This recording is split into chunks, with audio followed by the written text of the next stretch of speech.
Capítulo 11. Cada nuevo capítulo de una novela es como un nuevo cuadro en una obra teatral.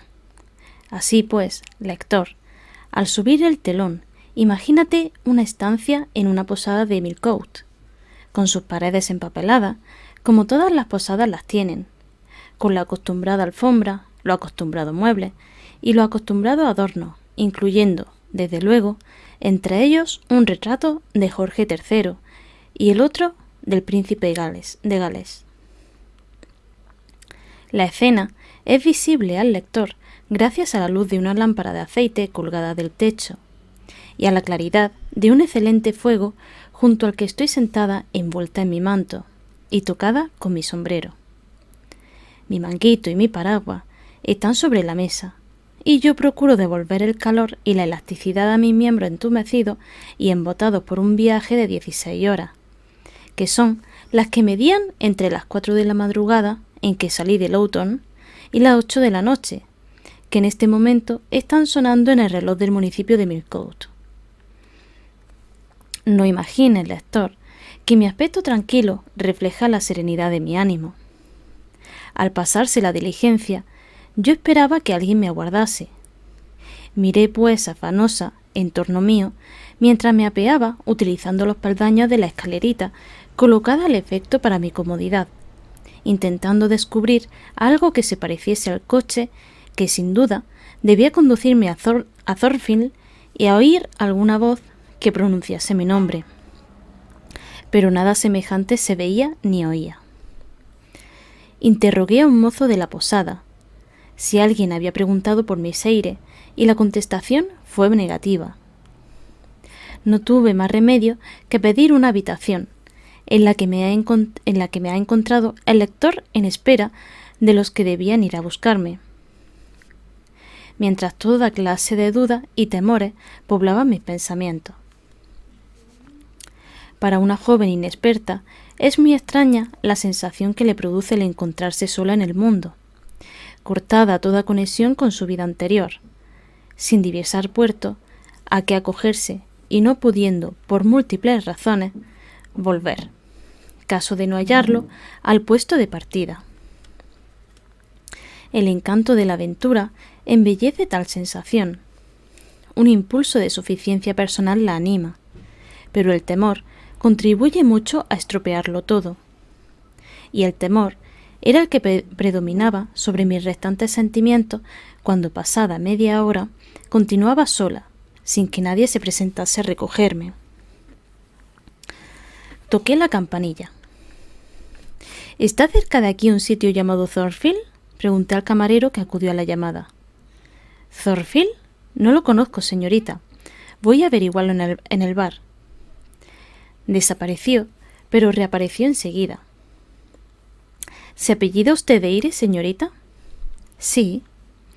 Abajo la espera una persona. Le seguí, tomando mi paraguas y mi manguito, y salí. Un hombre estaba en pie, y a la luz del farol distinguí un coche de un solo caballo, parado junto a la puerta. Ese será su equipaje, ¿no?, dijo aquel hombre con bastante brusquedad. Señalaba mi baúl, que estaba en el pasillo. Sí. Lo cargó en el vehículo y yo subí a él. Era una especie de carricoche. Inquirí si Thornfield estaba muy lejos. Unas 6 millas, repuso. ¿Tardaremos mucho en llegar? Cosa de 1 hora y media.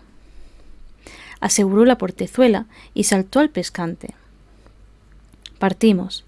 Íbamos lo bastante despacio para darme tiempo a pensar holgadamente.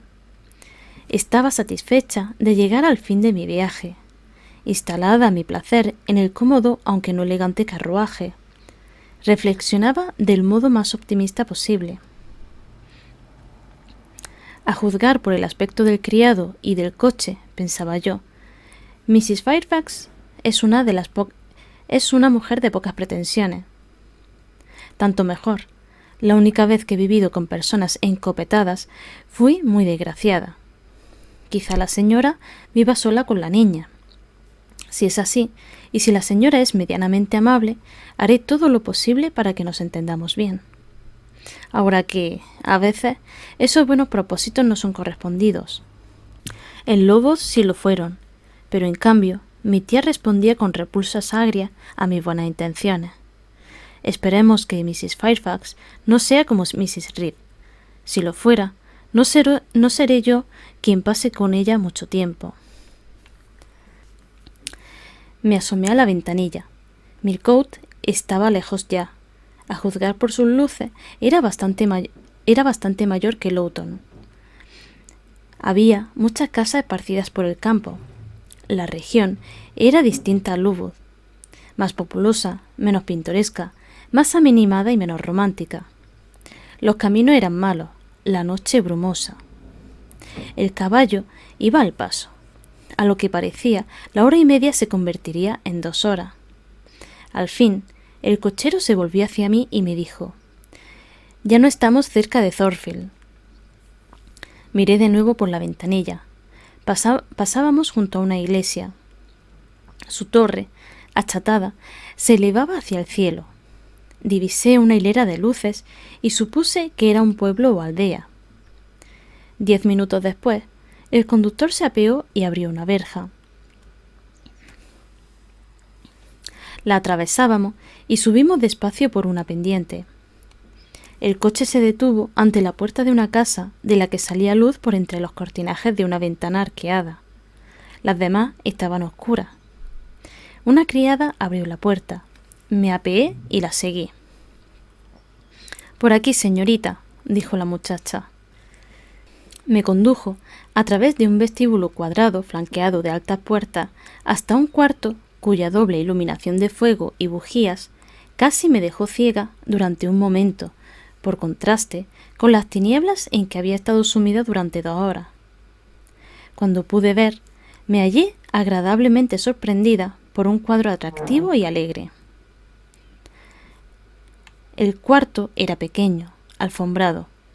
Junto a la chimenea había una mesita redonda y a su lado un sillón de alto respaldo y antigua forma, en el que se hallaba sentada una ancianita con gorrito de viuda, vestida de seda negra y delantal de muselina blanca.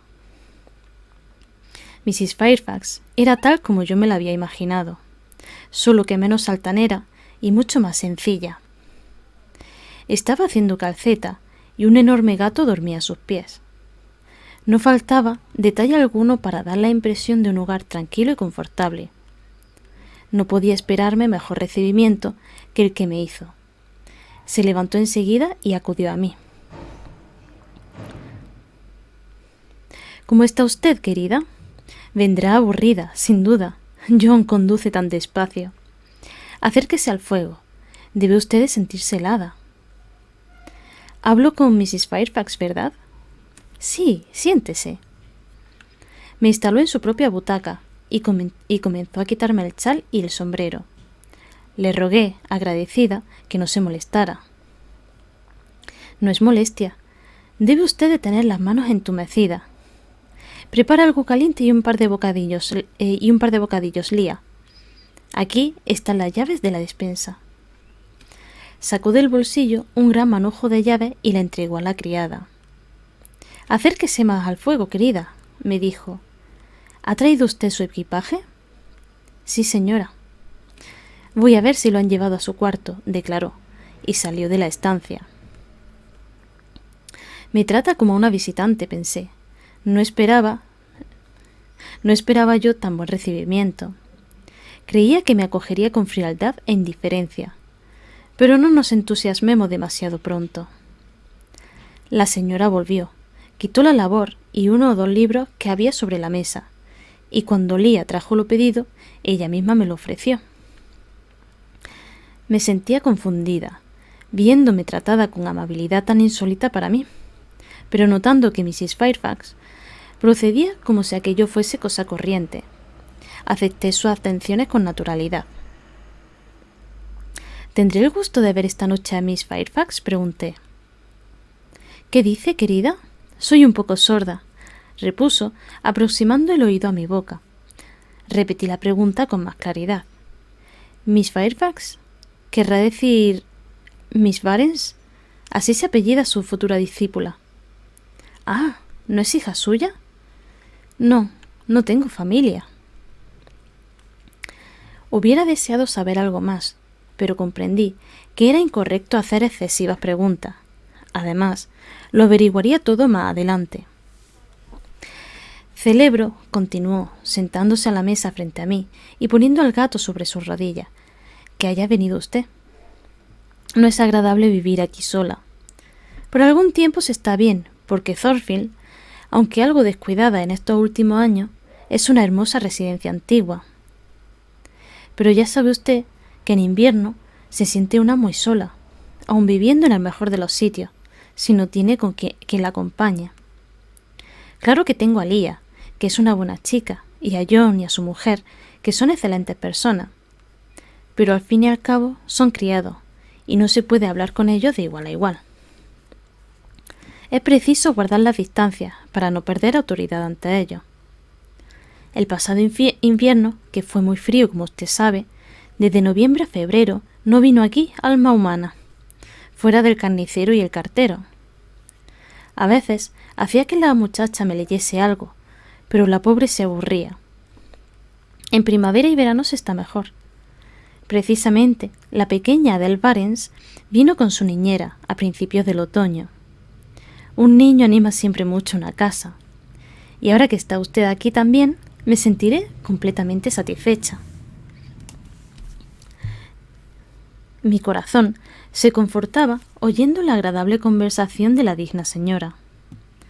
Acerqué mi butaca a la suya y expresé mi deseo de que mi compañía le resultara lo atractiva que ella esperaba. No quiero entretenerla por esta noche, me dijo. Son cerca de las 12. Usted ha viajado durante todo el día y debe estar muy cansada. Si se ha calentado ya, váyase a dormir. He mandado que le prepare la alcoba contigua a la mía. Aunque es un cuartito pequeño, supongo que lo preferirá usted a uno de los grandes aposentos de la parte de delante. Están mejor amueblados, pero son sombríos y solitarios. Yo nunca duermo en ellos. Le agradecí sus atenciones, y como en efecto me sentía cansada, la seguí a mi habitación. Cogió la bujía y me guió. Antes fue a cerciorarse de que la puerta del vestíbulo estaba bien cerrada. Recogió la llave y comenzó a subir al piso principal. Peldaño y barandilla eran de roble. La ventana de la escalera era alta y enrejada. Y todo, incluso la amplia galería que abrían la puerta de los dormitorios, parecían pertenecer más a una iglesia que a una casa particular. En escalera y galería soplaba un aire frío y lóbrego. Me sentí feliz cuando vi que mi habitación era de pequeñas dimensiones y estaba amueblada al estilo moderno. Después de que la señora me hubo deseado con amabilidad buenas noches y me quedé sola, miré detalladamente a mi alrededor, y el agradable aspecto de mi cuarto disipó en parte la impresión de que me produjeron el inmenso vestíbulo, la sombría y espaciosa escalera, y la larga y helada galería. Al sentirme, tras un día de fatiga corporal e inquietud moral, llegada finalmente a puerto de refugio, un impulso de gratitud inflamó mi corazón. Me arrodillé a los pies del lecho, di gracias a Dios y le rogué que me ayudase en mi camino y me permitiese corresponder a la bondad con que era acogida desde el principio en aquella casa. Aquella noche pude acostarme sin zozobras ni temores. Me dormí pronto y profundamente. Cuando desperté, era día claro. Al despertar, la alcoba me pareció de nuevo un cuartito muy lindo. El sol entraba alegremente a través de los azules visillos de algodón de la ventana. En vez del escueto entarimado y los fríos muros enyesados de Lowood,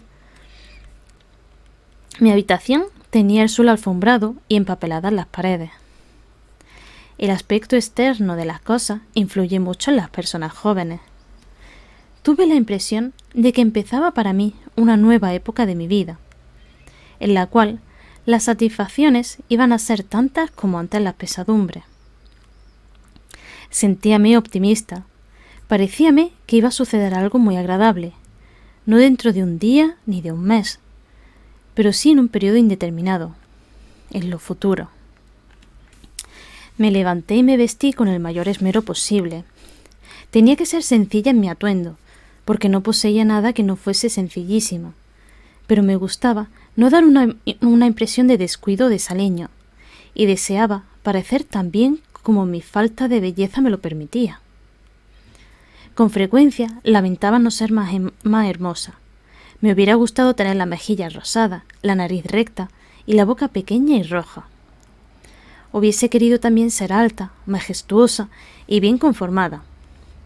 Y me parecía una desdicha verme tan baja, tan pálida y de facciones tan irregulares y tan pronunciadas. Difícil sería decir en qué se basarían y a qué tendían tales aspiraciones, aunque en el fondo me parece que eran lógicas y naturales. Fuera como fuese, cuando me hube peinado cuidadosamente y vestido mi traje negro, de una sencillez casi cuáquera, y mi cuello blanco, juzgué que estaba lo bastante aseada y presentable para comparecer ante Mrs. Fairfax y para que mi discípula no experimentase desagrado al verme. Abrí la ventana de mi cuarto, me cercioné de que dejaba todos los efectos en orden sobre el tocador y salí. Atravesé la larga y solemne galería, descendí los inseguros peldaños de roble y llegué al vestíbulo. Me detuve un momento a contemplar las pinturas de los muros, una de las cuales representaba un torvo caballero con coraza, y otra una señora con el cabello empolvado y un collar de perlas. Del techo pendía una lámpara de bronce. Había también un enorme reloj, cuya caja era de roble, curiosamente trabajado con aplicaciones de negro ébano. Todo me parecía grandioso e imponente, pero quizá se debiera a que yo estaba poco acostumbrada a la magnificencia. La puerta vidriera del vestíbulo estaba abierta. Me detuve en el umbral. Hacía una hermosa mañana de otoño. El sol iluminaba blandamente fronda y pradera, verdes aún. Salí y examiné la fachada del edificio. Tenía 3 pisos. Era una casa hidalga, no un castillo señorial. Las almenas, que cubrían su parte superior, le daban un aspecto muy pintoresco. En aquellos almenares habitaban innumerables cornejas, que en este momento volaban en bandada. El terreno inmediato a la casa estaba separado de los prados cercanos por un seto sobre el que destacaban grandes arbustos espinosos y fuertes, nudosos y duros como roble. Semejante vegetación aclaraba la etimología del nombre del lugar. Más allá de los prados se elevaban colinas, no tan altas como las que circundaban Lowood, no tan fragosas y sin tanto aspecto de barrera de separación del mundo habitado, pero sí lo bastante silenciosa y desierta para dar la impresión de que Thornfield estaba en medio de una soledad extraña en las proximidades de una villa tan populosa como Millcote. En una de las colinas se divisaban, medio ocultos, entre los árboles, los tejados de una aldea. La iglesia estaba próxima a Thornfield y su vieja torre se erguía sobre un collado. Mientras yo disfrutaba del paisaje y del aire puro, escuchaba los graznidos de las cornejas y pensaba, contemplando la residencia, en lo grande que era para una viejecita sola como Mrs. Fairfax. Ella en persona apareció en la puerta. ¿Ya vestida?, dijo. «¡Qué madrugadora es usted!». Me acerqué a la anciana, que me recibió con un beso y un apretón de manos. «¿Le gusta Thornfield?», me preguntó. Yo contesté que mucho. «Sí», dijo, «es un sitio muy hermoso, pero temo que tienda a desmerecer si Mrs. Rochester no se decide a venir a vivir aquí, o al menos a pasar en la casa temporadas frecuentes. Las buenas propiedades requieren la presencia de su propietario». «¿Quién es Mr. Rochester?», interrogué. «El propietario de Thornfield», dijo ella con naturalidad. «¿Sabía que el amo se llama Rochester?». Yo lo ignoraba, y jamás había oído hablar de aquel caballero, pero la anciana parecía dar por descontado que Mr. Rochester debía ser universalmente conocido, y que su existencia debía ser adivinada, en cualquier caso, por inspiración divina. Creí, dije, que Thornfield era propiedad de usted, y Thornfield significa literalmente en inglés campo de espinos. ¿Mía? Bendito sea Dios, mía. Yo no soy más que la administradora, el ama de llaves. Soy algo pariente, eso sí, de los Rochester, por parte de madre, y mi marido un pariente cercano. Mi marido, que en paz descanse, era sacerdote, el párroco de esa iglesia que ve usted ahí. La madre de Mr. Rochester fue una Fairfax, prima segunda de mi esposo, pero yo nunca me he considerado como parienta, sino como una simple ama de llaves. El amo es bueno conmigo y yo no aspiro a más. ¿Y la niña?, pregunté. Está a cargo de Mr. Rochester, y él me mandó que le buscase institutriz. La niña vino con su bonne, como llama a la niñera. El enigma quedaba explicado. La afable ancianita no era una gran señora, sino una subalterna, como yo. No por ello me sentí menos atraída hacia la anciana. Al contrario. La igualdad entre las dos era real, y no dependía de mera condescendencia de su parte, y por lo tanto yo me sentía más a gusto, menos sujeta. Mientras pensaba en esto, una niña, seguida de su niñera, apareció corriendo en la explanada. Al principio no pareció reparar en mí. No debía de tener más de 7 u 8 años. Era de frágil contextura y su rostro estaba muy pálido. Sus cabellos, abundantísimos y rizados, descendían casi hasta su cintura. «Buenos días, Miss Adele», dijo Mrs. Fairfax. «Venga a ver a la señora que se va a encargar de su educación, para que pueda usted llegar a ser una mujer de provecho». Ella se acercó. «¿C'est la gouvernante?», preguntó a su niñera, refiriéndose a mí. La niñera repuso: «Mais oui, certainement». «¿Son extranjeras?», pregunté extrañada de oírlas hablar en francés. La niñera sí, y Adele ha nacido en el continente, y creo que ha vivido siempre en él hasta hace 6 meses. Al principio no entendía nada de inglés, pero ahora hablaba ya un poco. Yo no la comprendo, porque revuelve los 2 idiomas, mas confío en que llegará a hablar nuestra lengua bien. Afortunadamente, yo había practicado mucho el francés con Madame Pierrot, con quien todas las veces que me era posible conversaba en su idioma. Durante aquellos 7 años procuré aprender todo cuanto pude y me esforcé en imitar el acento y la pronunciación de mi profesora. Así pues, había adquirido bastante soltura en la lengua francesa y me resultó fácil entenderme con Adele. Cuando se cercionó de que yo era su profesora, se acercó y me tendió la mano. La llevé a desayunar y le dirigí alguna frase en su propio idioma. Al principio me contestaba irónicamente, pero después de llevar algún tiempo a la mesa y examinarme durante 10 minutos a su gusto con sus grandes ojos castaños, comenzó de pronto a hablar con gran rapidez.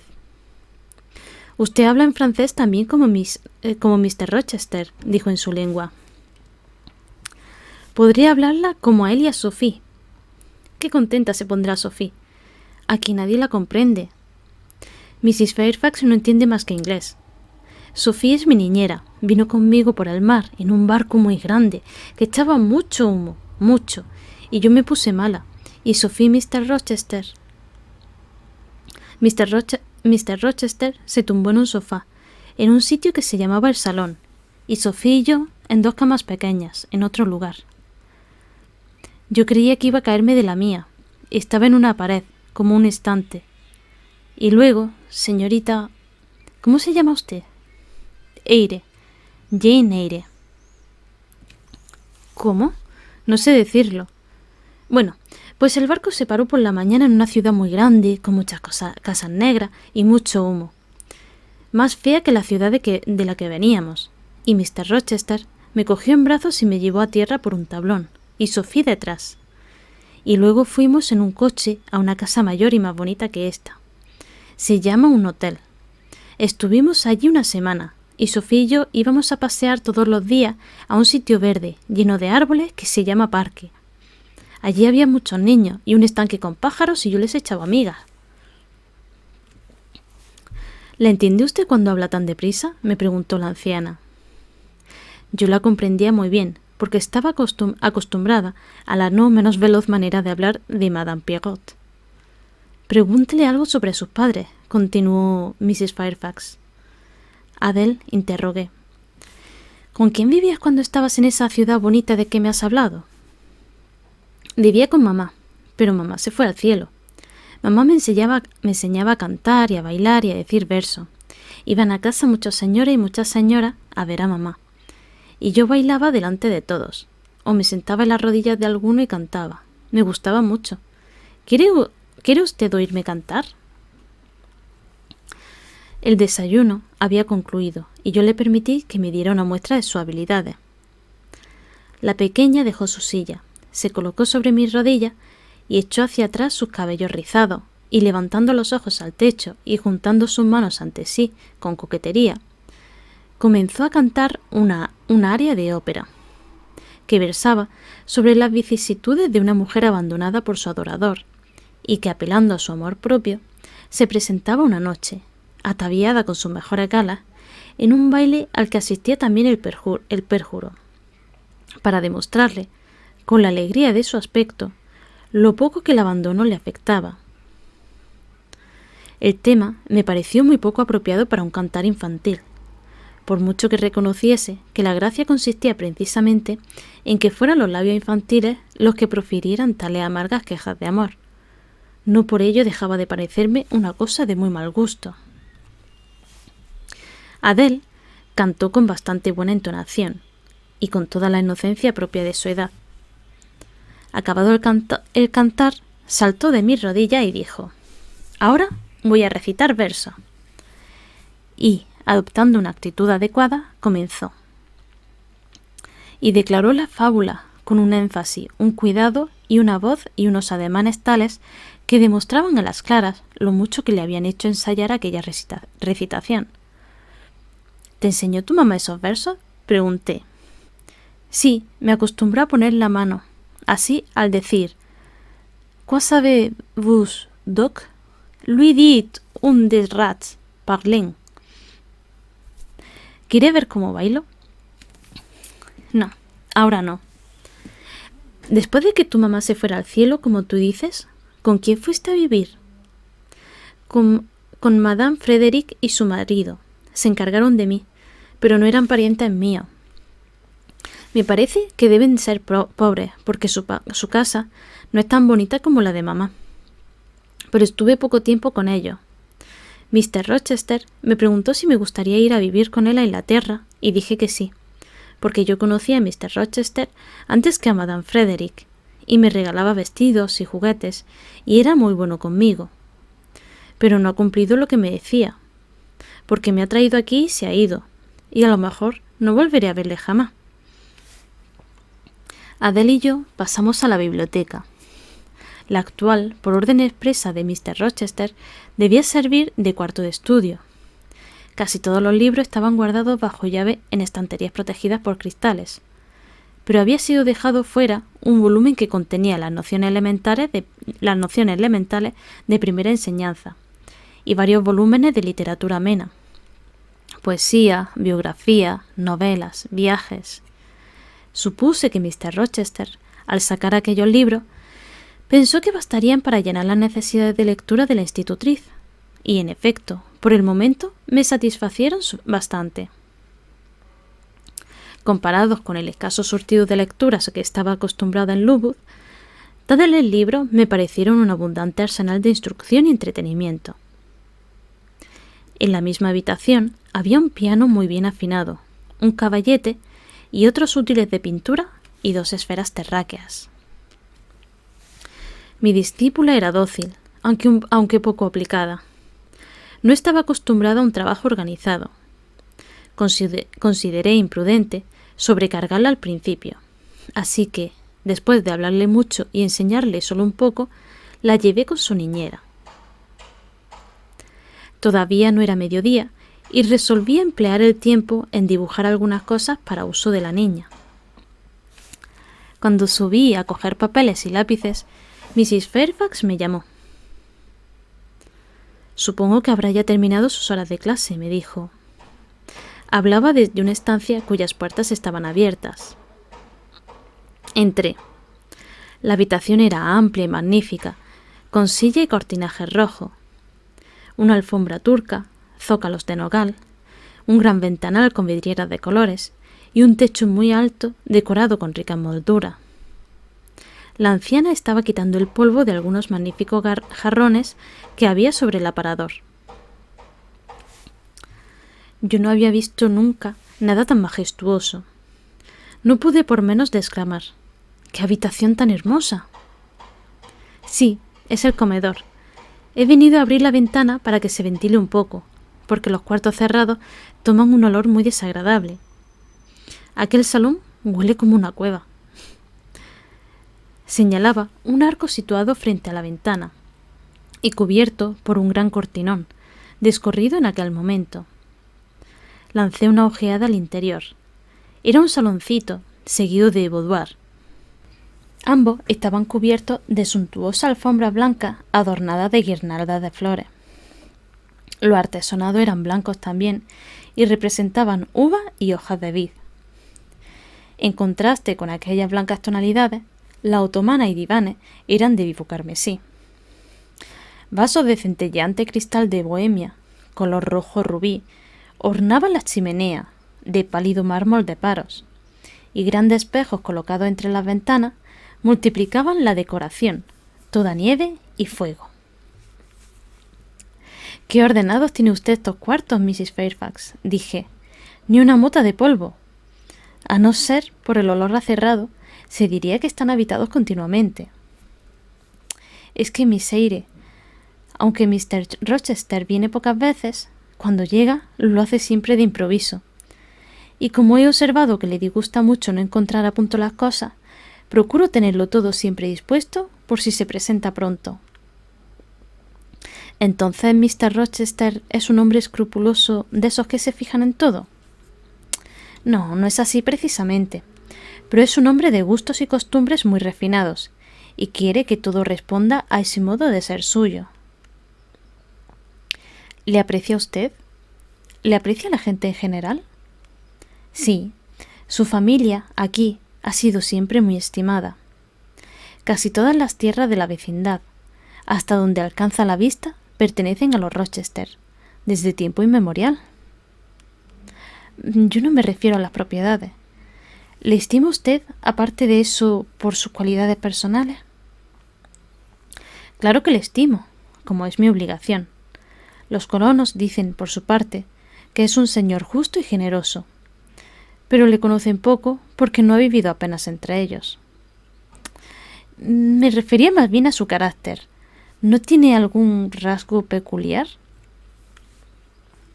«Su carácter es irreprochable, según creo. Un poco raro, eso sí. Ha viajado mucho, ha visto mucho y me parece inteligente. Pero en realidad he tratado muy poco con él». «¿En qué consiste en su rareza?». «No sé en qué, no es fácil decirlo, pero se nota cuando se le habla. Nunca se puede saber si bromea o no, si está enfadado o contento. En fin, no se le puede comprender, o al menos yo no le comprendo.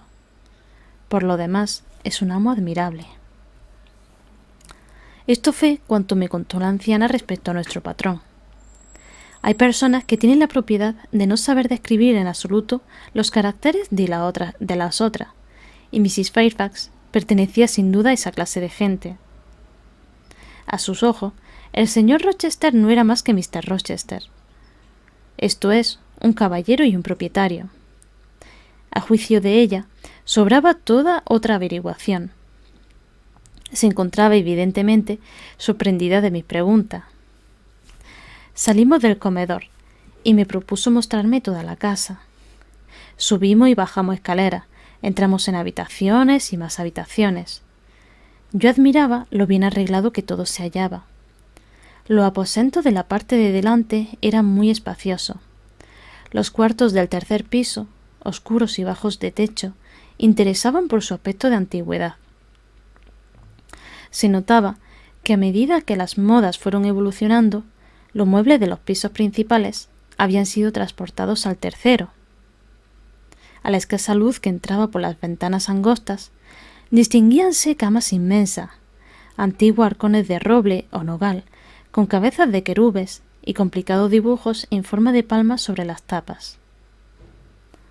Junto a aquellas verdaderas reproducciones del arca judaica, se veían hileras de venerables sillas estrechas y de alto respaldo, escabeles más arcaicos aún, en cuyos respaldos tapizados quedaban vestigios de antiguos bordados hechos por dedos que hacía 2 generaciones se pudrían en la sepultura.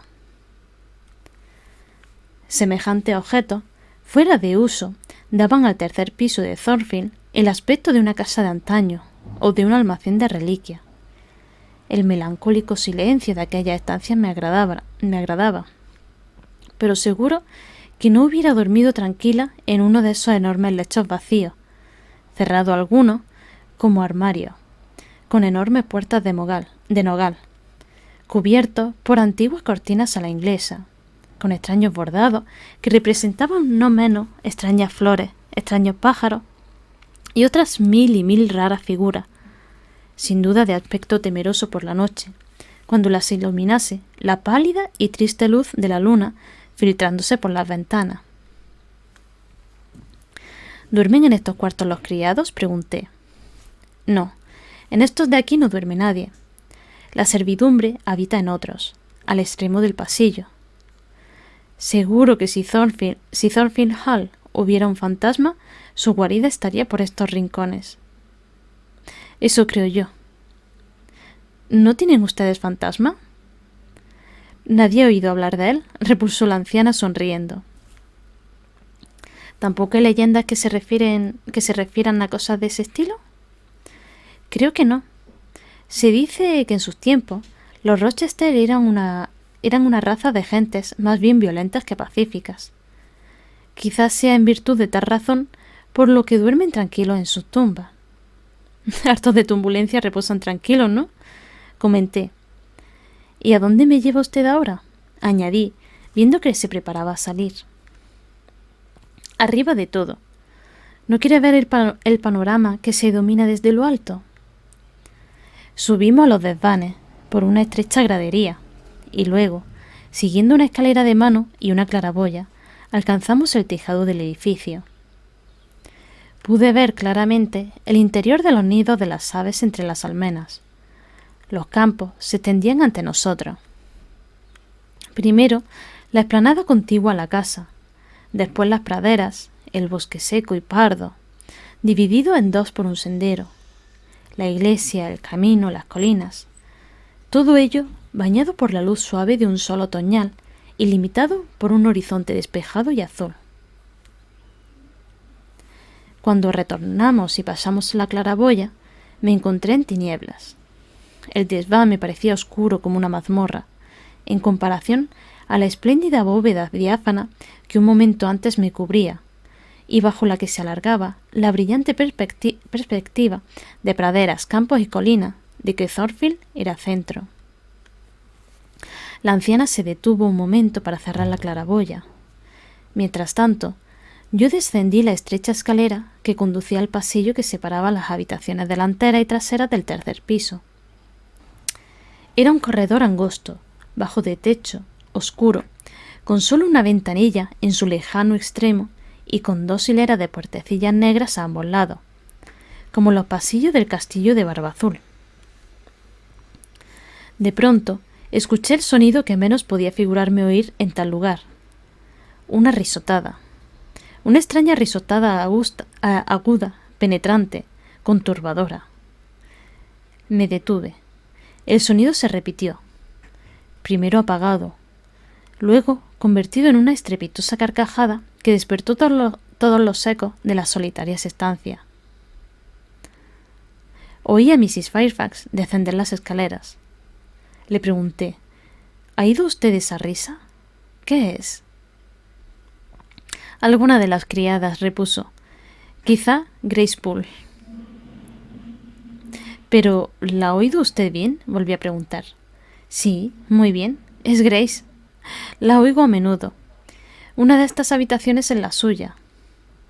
Lee está con ella a veces, y cuando se hallan juntas suelen armar un alboroto que... La risa se repitió, otra vez apagada, y terminó en un curioso murmullo. —Grace —exclamó Mrs. Fairfax. Confieso que yo no esperaba respuesta alguna de Grace, porque la risotada me parecía tener un acento trágico y sobrenatural como jamás oyera. Aunque estábamos en pleno día, circunstancia poco propicia a las manifestaciones fantasmagóricas. Yo no podía evitar cierto temor. Sin embargo, pronto me convencí de que todo sentimiento que no fuese el del asombro estaba de más.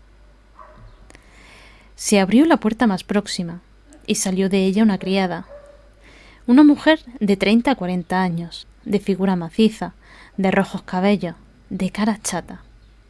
Imposible imaginar una aparición menos fantasmal y menos novelesca.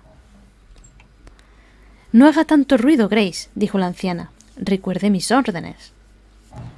Grace se fue sin decir palabra. —Esta mujer ayuda a Lee en su trabajo —dijo la viuda—. En ciertos aspectos deja algo que desear, pero hace bastante bien las faenas domésticas.